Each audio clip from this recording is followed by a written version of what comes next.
The massive viewscreen aboard the United Earth diplomatic vessel Concordia displayed what Ambassador Rhiannon Walsh could only describe as architectural poetry.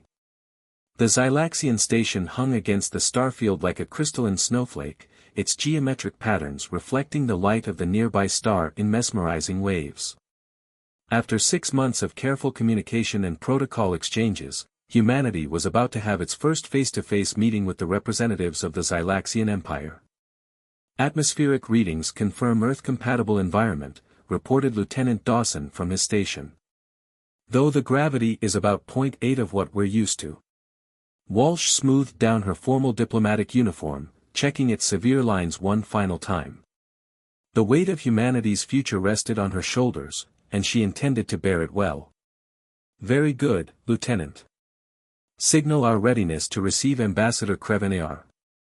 The transfer process was seamless, a testament to Xylaxian technology.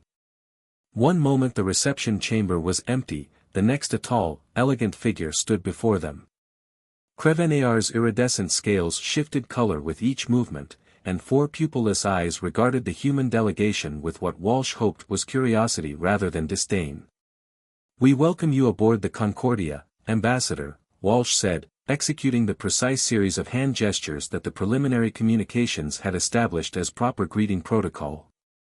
"Your hospitality honors us," Crevenaar replied, their translator rendering the complex harmonics of Xylaxian speech into smooth English. "Though I note you have adopted our more formal greeting style rather than your own customary physical contact." Walsh allowed herself a small smile. "We thought it best to err on the side of respect rather than familiarity. A wise choice, though unnecessary in this case. We have studied your species extensively since detecting your first radio transmissions. Your adaptability intrigues us." The meeting proceeded smoothly after that, with both sides exchanging ceremonial gifts and beginning preliminary discussions about trade and cultural exchange. It wasn't until the 3rd hour that the first hint of trouble appeared. Dr. Marcus Rivera, the expedition's xenoarchaeologist, couldn't contain his excitement any longer. "Ambassador Crevenaar, we've recently discovered artifacts in the Tau Ceti system that bear striking similarities to Xylaxian design aesthetics. We would be honored to share our findings and perhaps gain insight into their historical significance." Walsh noticed the immediate shift in Crevenaar's color patterns, a ripple of deep indigo that her cultural briefings hadn't prepared her for. The Xylaxian's next words came slower, more deliberately. "These artifacts, they were found intact." "Yes," Rivera continued, oblivious to the warning looks Walsh was trying to send his way. "We've even managed to activate several of them, though their purpose remains unclear." The temperature in the room seemed to drop several degrees. Crevenaar's scales had settled into a solid, dark purple. "Ambassador Walsh, are you aware that tampering with the remnants is considered a grave transgression under Xylaxian law?" Walsh's diplomatic training kicked in immediately. "Ambassador Crevenaar, I assure you that any violation of Xylaxian customs was completely unintentional. We had no way of knowing." "The remnants are sacred," Crevenaar interrupted, using the formal case structure that indicated severe displeasure. "They are the markers of our species' greatest shame, left as warnings to future generations. To activate them is to risk repeating histories that nearly destroyed us." The revelation hit Walsh like a physical blow. Humanity, in its endless curiosity, had stumbled across the equivalent of ancient nuclear waste warning signs and started playing with them. She began calculating damage control scenarios even as Rivera attempted to defend their research. "But the potential knowledge," Rivera started. "Knowledge?"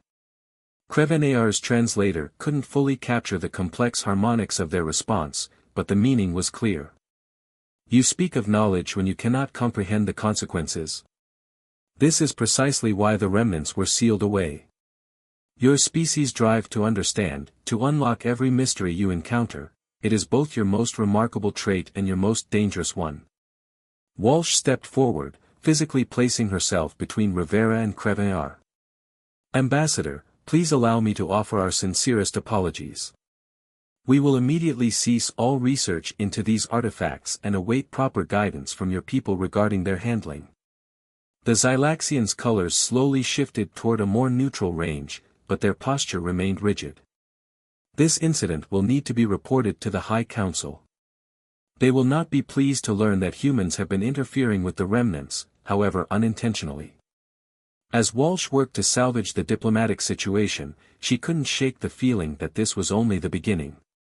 Humanity's insatiable curiosity had once again opened a door that perhaps should have remained closed, and now they would all have to deal with the consequences. Research Director Julian Blackwood stood in the secured laboratory beneath the Tau Ceti research station, staring at the holographic display of test results with growing concern. The artifact they'd recovered, a crystalline structure about the size of his palm, pulsed with an inner light that seemed to respond to human thought patterns. Despite Ambassador Walsh's diplomatic assurances to the Xylaxians, the research hadn't stopped. It had simply gone underground. Dr. Blackwood called out Dr. Priya Patel from her workstation. "You need to see these neural response readings." He moved to her station, careful not to disturb the complex array of sensors surrounding their latest test subject, a volunteer from the medical division who had agreed to attempt deeper interaction with the artifact. The readings on her screen showed patterns he'd never seen before. "The artifact isn't just responding to thoughts," Priya explained, her voice tight with excitement. "It's enhancing them. Look at these cognitive processing speeds, they're off the charts." "Have you noticed any side effects, Thomas?" Julian asked the medical technician connected to the monitoring equipment. Thomas Reynolds blinked slowly, his pupils dilated. "Everything is clearer. Like I've spent my whole life seeing through foggy glass, and someone just wiped it clean. The mathematical equations we've been struggling with, I can see the solutions now.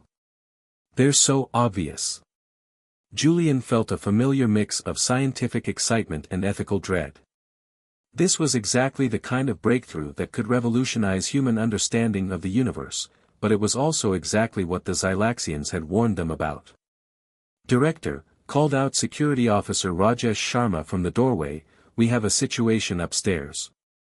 Our long-range sensors just picked up a Xylaxian scout ship entering the system." Julian's blood ran cold. "How long do we have?" "At their current speed, maybe 6 hours before they're in scanning range." "Shut it down," Julian ordered, turning back to the research team. "Power down everything except basic life support. Priya, get those readings backed up and encrypted. Thomas, we need to." He stopped mid-sentence as he saw Thomas's expression. The technician was staring at the artifact with an intensity that bordered on mania. "Thomas?" "We can't stop now," Thomas whispered, reaching for the crystal. "Don't you understand? This is what they were afraid of. Not that we'd hurt ourselves, but that we'd surpass them. The remnants aren't warnings, they're keys. Keys to unlocking our full potential." Julian moved to intervene, but Thomas was faster. He grabbed the artifact before anyone could stop him, and the crystal's glow intensified dramatically. The neural monitoring equipment began screaming alerts as Thomas's brainwave patterns spiked impossibly high. "Security!" Julian shouted, but Rajesh was already moving. The next few moments were chaos. Thomas's skin began to emit a faint luminescence, and the air around him crackled with visible energy. Equipment sparked and failed throughout the lab as an electromagnetic pulse emanated from the crystal. "It's beautiful," Thomas breathed, his eyes now glowing with the same inner light as the artifact. "I can see everything. The mathematical constants that hold reality together. The quantum threads that bind consciousness to matter. The reason they feared this power so much." Rajesh reached for Thomas, but an invisible force held him back. Objects around the lab began to float as gravity itself seemed to waver. "Thomas, please," Priya pleaded, "you need to let go. Your neural patterns are becoming dangerously unstable." "Unstable?" Thomas laughed, and the sound had an unsettling harmonic quality to it. "I've never been more stable. More aware. More alive. Julian watched in horror as Thomas's form began to blur at the edges, as if reality itself couldn't quite contain whatever he was becoming. The crystal's light had spread throughout his entire body now, and the readings on the few still functioning monitors showed energy patterns that defied known physics. "This is what happened to them," Thomas said, his voice now overlaid with multiple harmonics. "This is why they buried these artifacts. Not to protect future generations from destruction, but to prevent them from transcending. From becoming something greater." Even if that's true, Julian argued, desperately trying to reach his colleague, they must have had a reason. Evolution should be gradual, natural. This kind of sudden transformation. Evolution. Thomas interrupted. "This isn't evolution, Director. This is revolution. And now that we've started, they won't be able to stop us." The lab's emergency containment systems finally kicked in, force field springing up around Thomas, but they sparked and failed almost immediately. Alarms blared throughout the facility as power systems fluctuated wildly. "Full evacuation," Julian ordered, hitting the station-wide alert. "Get everyone out now." As the lab emptied, Julian took one last look at Thomas. The technician's form was almost completely obscured now by coruscating energy, the crystal at its heart pulsing like a newborn star. In that moment, Julian understood the true weight of their mistake. They hadn't just violated Xylaxian law, they'd stumbled onto something that could fundamentally alter the course of human evolution, for better or worse. And in 6 hours, the Xylaxians would arrive to witness exactly what their warnings had failed to prevent. Commander Helena Reyes stood at the tactical display aboard the UES Hyperion, watching as multiple red dots representing Xylaxian warships dropped out of hyperspace at the edge of the Tau Ceti system. The single scout ship they detected earlier had been just the beginning. Now an entire battle fleet hung in space like a sword over humanity's head. "Status of the research station," she demanded, keeping her voice steady despite the tension coursing through the bridge. Lieutenant Commander Farouk checked his readings. "Energy emissions are off the scale, Commander. Whatever happened down there with the artifact, it's growing exponentially. The station's containment fields are barely holding." "And Thomas Reynolds?" "Still inside the containment zone, but—" Farouk hesitated. "Ma'am, the readings we're getting from his location don't make sense anymore. It's like he's both there and not there at the same time." A new alert flashed across the tactical display. "Commander," called out Communications Officer Zhang, "we're receiving a transmission from the Xylaxian flagship. Admiral Vexlor is demanding our immediate surrender and withdrawal from the system." Reyes straightened her uniform. "Put them through." The holographic display shifted to show the Xylaxian admiral, their scales a deep crimson of barely contained rage. "Commander Reyes," the translation came through, "you have exactly 1 orbital period to evacuate all human personnel from this system. Any resistance will be met with immediate and overwhelming force." "Admiral Vexlor," Reyes responded, keeping her tone professional, "we have a situation developing at the research station that requires—" "A situation you created by ignoring our warnings," Vexlor interrupted. "We detected the energy signature the moment we entered the system. You haven't just activated a remnant, you've allowed it to bond with one of your kind. Do you have any idea what you've done?" Before Reyes could respond, Farouk called out in alarm. "Commander! Energy spike from the station." The tactical display erupted with new data as a massive surge of unknown energy burst from the research facility. The Hyperion sensors struggled to make sense of what they were seeing. "All hands, brace for impact," Reyes ordered, but the energy wave wasn't what she expected. Instead of hitting them like a physical force, it passed through the ship like a ghost, leaving behind a strange shimmer in the air and a momentary feeling of expansion in everyone's minds. "Status report. All systems operational," Farouk reported, though his voice sounded shaken. "But Commander, the wave is still expanding. It's heading toward the Xylaxian fleet." On the still open channel, they watched as Admiral Vexlor's scales shifted to a color they'd never seen before, a deep, resonant black shot through with silvery streaks. "You fools," they whispered. "You've started a cascade." "Admiral," Reyes tried again, "let us help contain this. Whatever's happening, we can work together to." "There is no containing this," Vexlor cut her off. "We sealed away the remnants because they are part of a system, the key to unlocking potentials that no species should access before they're ready. Your Dr. Reynolds hasn't just transformed himself, he's activated a beacon. Others will come." "Others?" "Those who left these artifacts scattered across the galaxy. The ones my ancestors barely survived encountering. We thought we'd hidden all the keys, but your species just couldn't resist turning the lock." The energy readings from the station spiked again. This time, the video feed showed Thomas Reynolds, or what used to be Thomas Reynolds, floating in the center of the lab. His form was barely humanoid now, a shifting mass of light and possibility that hurt the eyes to look at directly. "I understand now," Thomas's voice came through, layered with harmonics that the translators couldn't process. "Why they left these gifts. Why they waited.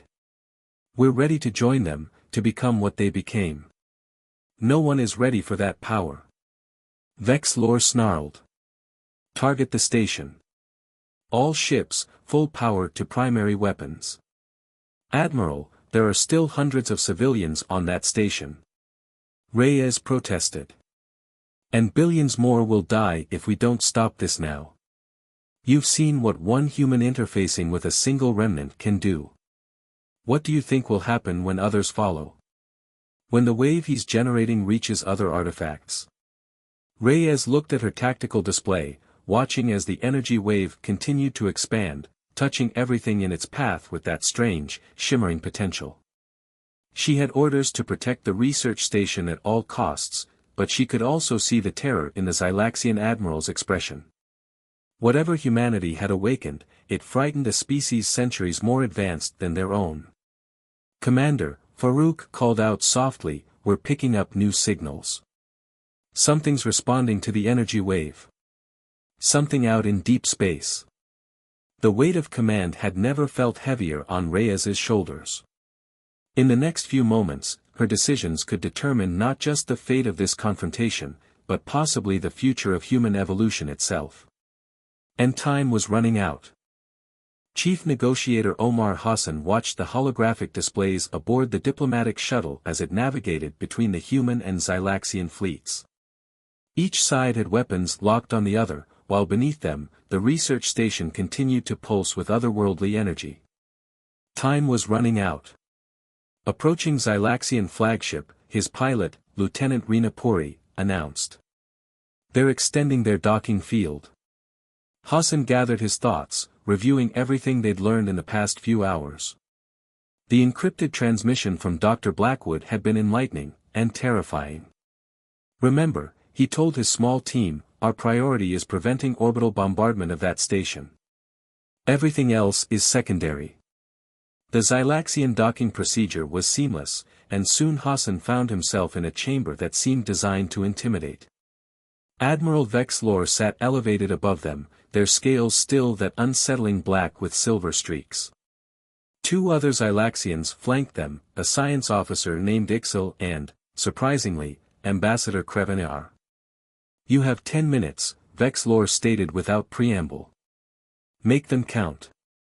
Hassan stepped forward, activating his own holographic display. "Before you destroy that station, there's something you need to see." He projected the data Dr. Blackwood had sent, complex readings of the energy patterns emanating from Thomas Reynolds. "Your scientists will recognize these signatures." Ixil moved forward, their scales shifting to a deep blue of intense concentration. "Impossible. These patterns, they're identical to the Great Repository." "The what?" Hassan asked, though he suspected he already knew. Crevenar answered, their voice heavy. "A vast complex on our homeworld, sealed away eons ago. We've never been able to access it, but its energy signature has been constant for millennia. It's why we recognize the remnants, they bear the same mark. And now we know why, Hassan pressed. They're not warnings, are they? They're test sites. Waiting for species to reach the right level of development. A level we determined was too dangerous to pursue, Vexlor cut in. Our ancestors encountered these artifacts during our own expansion. Those who interfaced with them, changed. Became something beyond our understanding. It nearly tore our civilization apart. But you didn't destroy the artifacts, Hassan observed. You hid them. Preserved them. Why? A moment of silence fell over the chamber. Finally, Krevenar spoke. Because we couldn't destroy them. Nothing we tried had any effect. So we did the only thing we could, we became guardians, protecting other species from making our mistakes. Or, Hassan suggested carefully, preventing them from succeeding where you failed. The temperature in the room seemed to drop several degrees. Vexlor's scales rippled with suppressed emotion. Explain. Dr. Blackwood's team found references in the artifact's code structure. The changes it creates aren't random mutations, they're guided. Purposeful. The entities that left these remnants weren't trying to destroy younger species. They were looking for those ready to join them. And you believe humanity is ready? Vexlor's voice dripped with skepticism. Your species still wages war against itself. You pollute your environments, deplete your resources. We also learn from our mistakes, Hassan interrupted. Adapt. Change. That's why Thomas Reynolds could interface with the artifact when your ancestors couldn't. We're not afraid of transformation. The science officer, Ixel, moved closer to the holographic data. Admiral, these patterns, they're stabilizing. The human inside isn't being destroyed by the power, he's achieving harmony with it. That's even worse, Vexlor growled. If he succeeds, if he fully transforms, others will follow. The change will cascade across your entire species. Maybe that's not a bad thing, Hassan suggested. Maybe that's exactly what's supposed to happen. Before Vexlor could respond, new alarms blared throughout the ship. The tactical display showed multiple anomalies appearing at the edge of the system, tears in space itself. Energy signatures matched the remnant exactly, Ixel reported, their scales now a pale yellow of fear or awe. They're responding to the activation. Coming to witness. Hassan felt a strange sensation wash over him, a feeling of standing at the precipice of something monumental. Admiral, he said quietly, you have a choice to make. You can either try to stop what's happening and likely fail, starting a war that neither of our species will survive, or you can help us understand it. Guide us through what your people couldn't face centuries ago. Be allies in transformation rather than adversaries trying to prevent it. The chamber fell silent except for the steady pulse of alarms. Through the viewport, they could see new lights appearing in space, not ships, but something far stranger. The future was arriving, ready or not, and their next decisions would determine whether it arrived through cooperation or conflict. Dr. Naomi Rodriguez stood in the observation deck of the research station, watching reality itself bend around Thomas Reynolds's transformed being. Behind her, both human and Xylaxian scientists worked frantically to understand the changes taking place. The evacuation had been called off after Omar Hassan's breakthrough in negotiations, but now they faced an even greater challenge. The new entities are holding position at the system's edge, reported Dr. Blackwood, who hadn't left his post despite the chaos. They're waiting. Not waiting, Thomas's voice resonated through the station, though he no longer used the comm system. Teaching. Showing us how to properly embrace the change. Naomi stepped closer to the containment field, her years of first contact experience driving her to seek understanding. Thomas, help us understand. What do they want? The being that had been Thomas Reynolds shifted, its luminescent form creating patterns that seemed to speak directly to their minds. Not want. Offer. The same offer they made to the Xylaxians generations ago. The same offer they've made to countless species across the galaxy. Admiral Vex Lore, who had come down to the station despite the risks, moved forward. An offer our ancestors rejected out of fear. Fear of losing yourselves, Thomas acknowledged. But that's not what this transformation does. It doesn't erase, it expands. Enhances. Shows us what we could become while preserving who we are. Naomi watched the interplay of light and energy around Thomas's form, her trained eye picking up patterns in what had initially seemed like chaos. You're still you, aren't you? Still human, just more. Yes, Thomas's response carried a wave of relief at being understood. I can see so much more now, understand so much more, but I haven't lost my humanity. That's the key the Xylaxians missed. The transformation adapts to each species, each individual. It doesn't replace, it enhances. The strange entities at the system's edge pulsed in what seemed like approval. Their presence felt less threatening now, more like patient teachers waiting for their students to grasp an important lesson. The repository on our homeworld, Ixos suddenly spoke up, their scales shifting to a deep green of revelation. It wasn't sealed because it was dangerous. It was sealed because we weren't ready to accept its gift on its own terms. We tried to control it, dominate it, rather than work with it. Naomi turned to address both human and Xylaxian personnel. That's why they left these artifacts scattered across the galaxy. Not as weapons or warnings, but as bridges. Waiting for species who could approach them with both courage and wisdom. And now? Vex Lore asked, their voice carrying centuries of cultural fear and regret. Now, Thomas replied, we have a choice. All of us. The entities aren't here to force transformation on anyone. They're here to offer guidance to those who wish to take the next step. A step that works better when species work together, sharing their unique perspectives and approaches. Naomi watched as understanding dawned across both human and Xylaxian faces. That's why this happened now, she realized. Not just because we found the artifact, but because our species had made contact. Because we could face this challenge together, learning from each other's strengths and weaknesses. The energy field around Thomas shifted, creating what looked like a doorway.